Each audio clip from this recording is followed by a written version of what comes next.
Dear students, read number 1 mind body medicine એનો part 1 જોયા બાદ હવે શરૂ કરીએ આપણે પાર્ટ 2.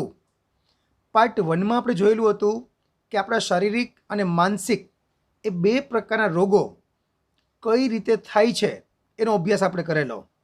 હવે આપણે એ રોગમાંથી મુક્તિ મેળવવી છે અને એ પણ આયુર્વેદિક ઉપચારથી. એની ચર્ચા આપણે આ યુનિટમાં કરશું. હવે લેવલ્સ ઓફ આયુર્વેદિક હિલિંગ, કે આયુર્વેદિક ઉપચારના લેવલ ક્યાં ક્યાં છે જો. તો Ayurveda recognizes 4 primary levels of healing, કે આયુર્વેદ ઉપચારના 4 પ્રાથમિક તબક્કા સમજાવે છે. 4માં નંબર 1 છે ડિસીઝ ટ્રીટમેન્ટ, એટલે કે રોગની સારવાર. નંબર 2 ડિસીઝ પ્રિવેન્શન, રોગને અટકાવવો. નંબર 3 લાઈફ એન્હાન્સમેન્ટ, જીવન વૃદ્ધિ.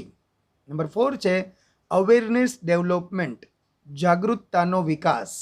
હવે આપણે ચારે ચાર જે સ્ટેપ્સ છે, આપણા ચારે ચાર લેવલ્સ છે, એની આપણે ડીપમાં વાત કરશું. આપણે ફોર મોસ્ટ ઓફ અસ, આપણામાંના મોટા ભાગના માટે શું હોય છે કે medical treatment begins when we fall ઇલ.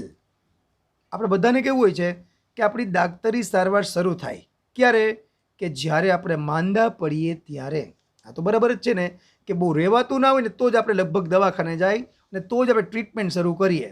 બાકી નાની મોટી બીમારી તો હું આપણે ઘરે જ મટાડતા હોય બધા સામાન્ય રીતે, કા કોઈક આપણા ઘરેલું ઉપચાર કરીને અથવા મેડિકલવાળા જાણીતા હોય અને કહી દે ભાઈ તાવની ટીકડી આપ, કળતરની ટીકડી આપ, એમ થઈ જાય. એટલે આ વાત સાવ સાચી છે જો, કે આપણા મોટા ભાગના માટે શું હોય છે medical treatment begins when we fall ill. It is a form of disease treatment. હવે આ શું થયું?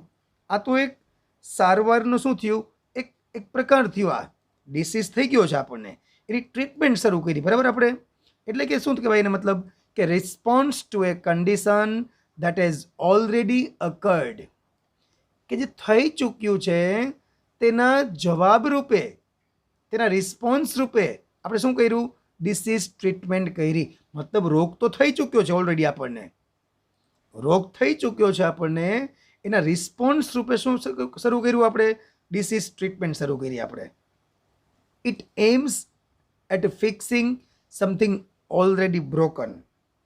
હવે આ જે સારવાર શરૂ કરી એનો હેતુ શું છે? એનો મુખ્ય એમ કયો તો કે એટ ફિક્સિંગ, સુધારવું. શું સુધારવું?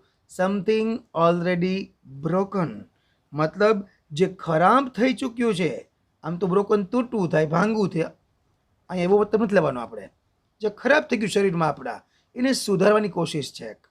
હા વેવર જો કે if medicine begins with the treatment of disease, મતલબ જો દવાની શરૂઆત થાય with the treatment of disease, એટલે કે રોગની સારવારની સાથે જ, ઇટ ઇઝ અ ફેલિયર.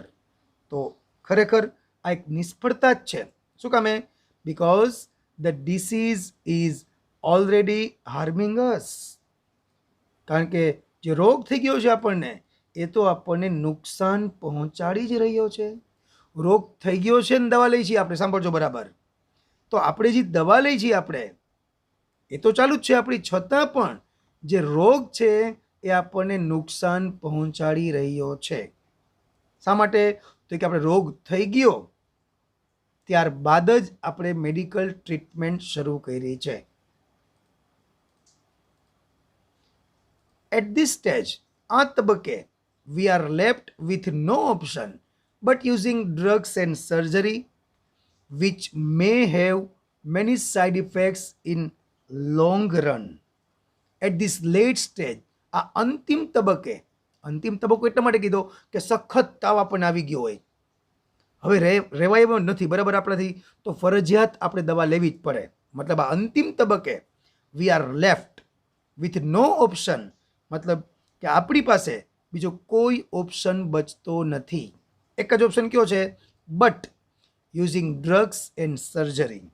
આપણી પાસે દવા અને સર્જરી સિવાય બીજો કોઈ ઓપ્શન રહેતો નથી. હવે આ દવા અને સર્જરી મતલબ તો કે which may have many side effects in the long run. In the long run મતલબ કે આગળ જતાં અથવા તો લાંબે ગાળે, કે જેની લાંબે ગાળે ખૂબ જ અથવા ઘણી બધી આડઅસરો છે. એ દવા અને એ સર્જરી વિના આપણી પાસે બીજો કોઈ ઓપ્શન રહેતો નથી. A higher level of healing aims at preventing disease before they manifest. હવે જો અહીંથી શરૂ થાય છે આપણું આ બીજું લેવલ. જો લેવલ પહેલું કયું હતું કે રોગની સારવાર. આપણે રોગની સારવાર ક્યારે કરીએ? આપણે કે રોગ થાય પછી કરીએ. હવે લેવલ બીજું આવ્યું આપણું. લેવલ બીજું કયું? તો કે રોગને અટકાવવો તે. બરાબર. તો હાયર લેવલ ઓફ હિલિંગ ઉપચારનું એક હાયર લેવલ છે. એનો હેતુ શું છે? Preventing disease before they manifest. કે રોગ આપણે દેખા દે, રોગ આપણે દેખાય એ પહેલાં જ તેને અટકાવવો ને, બસ એ છે આ લેવલ બીજું આપણું. ટુ રીચ ધીસ સ્ટેજ, આ સ્ટેજે પહોંચવા માટે વી ઓટ ટુ કન્સિડર, આપણે ધ્યાનમાં લેવું જોઈએ. કન્સિડર ધ્યાનમાં લેવું, શુડ એટલે ઓટ ટુ થાય. આપણે ધ્યાનમાં લેવું જોઈએ. શું ધ્યાનમાં લેવું જોઈએ? The fact of our lifestyle, environment, work and psychological condition. આ તબક્કે પહોંચવા માટે આપણે થોડીક વસ્તુનું ધ્યાન રાખવું પડે એમ છે. શું શું? તો કે એક તો આપણી જીવનશૈલી, આપણી લાઈફસ્ટાઈલ કેવી છે. બીજું પર્યાવરણ. ત્રીજું છે આપણું કામ. અને પછી છે આપણી માનસિક સ્થિતિ. આ બધાનું ધ્યાન રાખવું પડે. વી મસ્ટ એલિમિનેટ, આપણે દૂર કરવું જ જોઈએ. શું? The wrong factors in our daily lifes, કે આપણા રોજ બરોજના જીવનમાં જે એકદમ કેવા ફેક્ટર છે? રોંગ એટલે ખરાબ બાબતો છે બધી. કઈ ખરાબ બાબતો? That make us helpless to disease, કે રોગ સામે આપણે લાચાર કરી દે તેવી બધી જ બાબતોને આપણે આપણા જીવનમાંથી દૂર કરવી જ જોઈએ. ટુ સમ એક્સટેન્ટ, થોડા ઘણા અંશે, વી આર ઓલવેઝ સિક. આમ જુઓ ને તો થોડા ઘણા અંશે આપણે બધા બીમાર હોઈએ જ છીએ. Because our life it self is unstable. આમ થોડા ઘણા અંશે આપણે બધા છે ને અસ્વસ્થ થઈએ જ, આપણે માંદા છીએ જ. શું કામે? કે આપણું જીવન જ કેવું છે? ખૂબ જ અનસ્ટેબલ છે, અસ્થાયી છે. મતલબ આપણા કાંઈ નેઠા જ નથી. આમ જો બધાને લાગુ ના પડતું હોય, પણ આમ જુઓ ને તો સામાન્ય રીતે કે આપણા જમવાના, ઉઠવાના, નાસ્તાના, અમુક કામ કરવાના, એક્સરસાઇઝ કરવાના, આ બધા જ ટાઈમ ફિક્સ હોવા જોઈએ. પણ આ ધાંધલ ધમાલવાળી દુનિયામાં લગભગ એવું કંઈ ફિક્સ રહી શકતું નથી. આ એના માટે સ્પેશિયલ છે. જો કે થોડા ઘણા અંશે તો આપણે બધા જ બીમાર છીએ જ. શું કામે? કે આપણું જીવન જ અસ્થાયી છે. There are always some disease attacking us. કેવા? કંઈક રોગો તો હોય જ છે કે જે આપણી ઉપર અટેક કરતા હોય છે. પર્ટિક્યુલરલી ખાસ કરીને in changes of seasons or in the ageing process. ખાસ કરીને ક્યારે? તો કે ઋતુઓમાં ફેરફાર થાય ત્યારે, અને ઇન ધ એજિંગ પ્રોસેસ, અને બીજું છે ઉંમર વધવાની પ્રક્રિયામાં. મતલબ કે ઋતુ બદલે ને, તમે જોજો ઘણીવાર કે શિયાળો પૂરો થાય, ઉનાળો આવવાની શરૂઆત હોય, એની વચ્ચે છે ને માંદા બહુ પડે બધાય. પછી એમ કે ને કે ઋતુ જ, જો ઋતુ જેવી છે માંદા પડે એવી. હકીકતમાં ઋતુ એવી નથી. આપણું શરીરની આપણી લાઈફસ્ટાઈલ એવી છે આપણી. બાકી સિઝન કાંઈ માંદા ના પાડે આપણને. પણ આ એનું લક્ષણ છે એક, જો કે ઇન ચેન્જીસ ઓફ સિઝન્સ અને ઇન ધ એજિંગ પ્રોસેસ, આ બેને કારણે આપણે હંમેશા બીમાર રહીએ છીએ અને કંઈક રોગ આપણી ઉપર અટેક કરતા જ હોય છે. Health is a matter of કન્ટિન્યુઅલ adjustment. તંદુરસ્તી છે ને એ તો ખરેખર સતત અનુકૂળ સાધવાની પ્રક્રિયા છે. મતલબ કે આપણી હેલ્થમાં છે ને આપણે અનુકૂલન સાધવું પડે. આપણે જે ખોરાક હોય ને, આપણી ખોરાક પદ્ધતિમાં ફેરફાર કરવો પડે આપણે. કે શિયાળામાં જે ખોરાક ખાતા હોય એ ખોરાક ઉનાળામાં ના ચાલે, ઉનાળામાં ખોરાક ખાતા હોય એ ચોમાસામાં ન ચાલે. એટલે આપણી હેલ્થ છે ને એ ખરેખર સતત અનુકૂળતા સાધવી પડે ને એવી બાબત છે. કેની જેમ? Like navigating a ship upon the sea. જાણે કે દરિયામાં જહાજ ચલાવવું હોય તો કેમ આપણે પવનની સાથે અનુકૂળ અનુકૂળ રહેવું પડે, અનુકૂલન સાધવું પડે. બસ એવી જ રીતે આપણી હેલ્થ સાથે પણ આપણે અનુકૂલન સાધવું પડે. અવર health is an ongoing concern. આપણી તંદુરસ્તી છે ને એ ખરેખર સતત કાળજી લેવાની એક બાબત છે. મતલબ કે આપણે આપણી તંદુરસ્તી બાબતે સતત કાળજી લેવી પડે. જે સામાન્ય રીતે નથી લેતા આપણે મન પડે એ ખાઈ અને મન પડે ત્યારે ખાઈ, એ ના ચાલે જરાય. હવે જોઈએ થર્ડ લેવલ, જોઈએ આપણું લેવલ નંબર 3, બરાબર, જીવન વૃદ્ધિ. મતલબ કઈ રીતે? જો the third level of treatment is life enhancement therapy. Life enhancement એટલે કે જીવન વૃદ્ધિ. આ ઉપચાર પદ્ધતિ કઈ છે? જુઓ, which aims at improving our vitality and enabling us to live longer. આ જે ઉપચાર પદ્ધતિનો મુખ્ય જે હેતુ છે એ કયો છે? તો કે આપણી જીવન શક્તિ ટકાવવી અને એનેબલિંગ અસ ટુ લીવ લોંગર, આપણને લાંબુ જીવન જીવવામાં મદદરૂપ બનવું. જો મોસ્ટ ધ એબલ છે, એબલ એટલે સક્ષમ થાય, એના પરથી વર્બ બને એનેબલ, સક્ષમ બનાવવું. આપણે સક્ષમ બનાવે. ત્રીજું આ લેવલ નંબર 3 છે એ આપણે સક્ષમ બનાવે. શેના માટે? ટુ લીવ લોંગર, લાંબુ જીવન જીવવા માટે. It does not merely prevent disease. આ સ્ટેજ છે ને એ માત્ર રોગને થતો અટકાવતું જ નથી, but shows us how to increase our positive energy. પરંતુ આપણી હકારાત્મક ઉર્જામાં વધારો કેમ કરી શકાય તે પણ આપણને દર્શાવે છે. હાવેવર, જો કે Ayurveda aims at creating health, avoiding disease and helping us live longer. જો કે આયુર્વેદનું મુખ્ય લક્ષ્ય કયું છે? એમ્સ, લક્ષ્ય હોવું કયું છે? તે ક્રિએટિંગ હેલ્થ. એક તો આપણી તંદુરસ્તી જાળવી રાખવી, પછી બીજું છે અવોઇડિંગ ડિસીઝ એટલે કે રોગને ટાળવા, રોગને નિવારવા, અને ત્રીજું છે હેલ્પિંગ અસ લીવ લોંગર, આપણને લાંબુ જીવન જીવવામાં હેલ્પ કરવી. આ આયુર્વેદનું મુખ્ય એમ છે.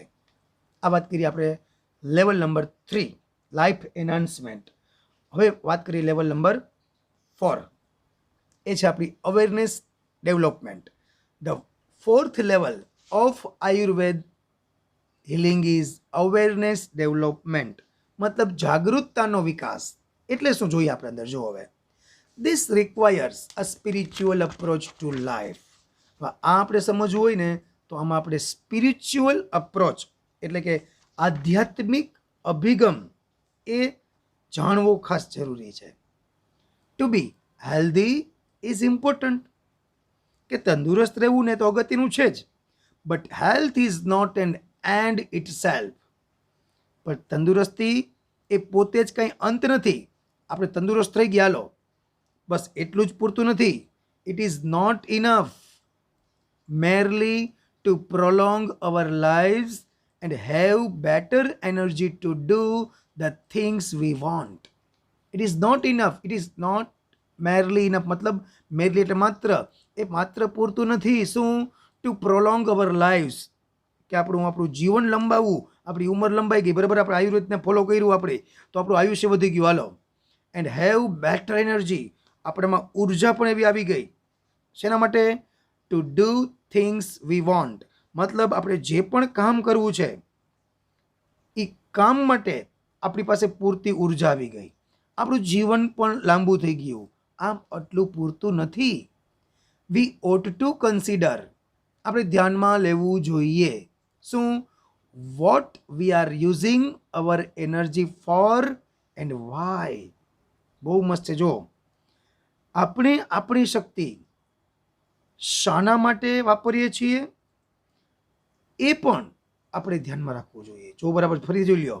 વી ઓટ ટુ કન્સિડર, આપણે ધ્યાનમાં રાખવું જોઈએ. શું? What we are using our energy for, આપણે આપણી ઉર્જા, આપણી તાકાત શેના માટે વાપરીએ છીએ અને શા માટે વાપરીએ છીએ આ આપણે સમજવું જોઈએ. The quality of our awareness is the real fruit of all that we do. The quality of our awareness, એટલે કે આપણી જાગૃતતાની ગુણવત્તા એ શું છે? ઇઝ ધ રિયલ ફ્રૂટ, એ સાચું ફળ છે. શેનું? Of all that we do, આપણે જે કંઈ કામ કરીએ છીએ એનું સાચું ફળ છે. શું? તો કે આપણી જાગૃતતાની ગુણવત્તા છે ને એ જ આપણે જે કંઈ કામ કરીએ છીએ એનું સાચું ફળ છે. It is our ultimate expression, આ આપણી અંતિમ અભિવ્યક્તિ છે. The essence of who we really are, ખરેખર આપણે જે કંઈ છીએ એનો એ સાર છે, એની એ અભિવ્યક્તિ છે. હા, ચોથું લેવલ છે મિત્રો, એ ખરેખર આધ્યાત્મિક લેવલ છે. તમારી ઉંમર થોડીક આ સમજવા માટે થોડીક નાની પડે, બરાબર જી, આ તમને બરાબર આઈડિયા ના આવે, છતાંય પ્રયત્ન કરજો સમજવાનો, બહુ સારી બાબત છે. Our awareness is the only thing, કે આપણી જાગૃતતા છે એ શું છે? તો કે we can take with us until we die. Until we die, આનો મતલબ એમ થાય આપણે મરીએ નહીં ત્યાં સુધી, આપણે મરીએ નહીં ત્યાં સુધી our awareness is the only thing that we can take with us, કે આપણી જાગૃતિ છે ને એ હંમેશા આપણે આપણી પાસે જ રાખી શકીએ છીએ. ક્યાં સુધી? મત આપણે મરીએ નહીં ને ત્યાં સુધી આપણી જાગૃતતા આપણી પાસે રહીએ. It continues two grow even when the body and mind decline. આપણું મન અને શરીર, આપણું માઇન્ડ અને બોડી આ બંને નબળા પડે છતાં પણ આપણી જાગૃતતા છે ને એ તો હંમેશા ગ્રોવિંગ જ રહે, મતલબ એ તો હંમેશા એ વધતી જ રહે, એ વધવાનું ચાલુ જ રાખે છે. ભલે આપણું શરીર ને મન આપણો સાથ છોડી દે, બરાબર, પણ જાગૃતતા ડેવલપ થતી રહી આપણી. 10 આ રીતે it is our greatest aid, આ એક મોટી સહાય છે, મોટી મદદ છે. ઇન ધ એજિંગ પ્રોસેસ, ઉંમર વધવાની પ્રોસેસમાં આ એક આપણને મોટામાં મોટી સહાય છે. This is the ultimate goal of Ayurveda, આ જ આયુર્વેદનો અંતિમ ધ્યેય છે. શું? Which aims at releasing us from all sorrow and suffering, આપણને બધા જ દુઃખ અને બધી જ યાતનામાંથી મુક્ત કરવા એ જ આયુર્વેદનો અંતિમ ધ્યેય છે, અંતિમ લક્ષ્ય છે. ટ્રુ અવેરનેસ, સાચી જાગૃતિ, is the ultimate cure for all psychological disorders. True awareness એટલે કે સાચી જાગૃતિ એ શું છે? ઇઝ ધ અલ્ટિમેટ ક્યોર એટલે કે અંતિમ ઇલાજ શેનો? ફોર ઓલ સાયકોલોજીકલ ડિસઓર્ડર, બધા જ માનસિક જે રોગો હોય એની સાચી જાગૃતિ છે ને એ જ એનો સાચો ઉપચાર છે. બટ ટુ અન્ડરસ્ટેન્ડ ઇટ, આ સમજવા માટે we must first look in to the mind. સૌ પ્રથમ તો આપણે આપણા માઇન્ડને જોવું પડશે, આપણા માઇન્ડને તપાસવું પડશે આપણે, એન્ડ ઇટ્સ ફંક્શન. આના માટે સૌ પ્રથમ તો આપણે આપણું માનવ મન છે તે અને તેના ફંક્શન્સ અને તેના કાર્યો છે એ સમજવા પડશે. We had better start from where we are, આપણે જ્યાં છીએ, ફ્રોમ વેર વી આર, આપણે જ્યાં છીએ ત્યાંથી જ તેની આપણે શરૂઆત કરવી જોઈએ. મતલબ કે હજી પણ મોડું નથી થયું, આજથી જ આપણે આયુર્વેદને ફોલો કરીએ એવું લેખકનું કહેવું છે અહીંયા. In this direction our journey proceeds. બસ પછી આપણી આ યાત્રા આ જ દિશામાં આગળ વધે છે. બસ એકવાર આપણે સમજવું પડે કે આપણા માઇન્ડને સમજીએ, આપણા માઇન્ડના ફંક્શન્સને સમજીએ અને પછી આપણને આયુર્વેદ આખું સમજાશે. બસ મિત્રો, આ હતું આપણું યુનિટ નંબર 4, રીડિંગ નંબર 1, માઇન્ડ બોડી મેડિસિન. આશા છે આખું યુનિટ તમને સમજાઈ ગયું હશે. વંદે માતરમ. ભારત માતા કી જય.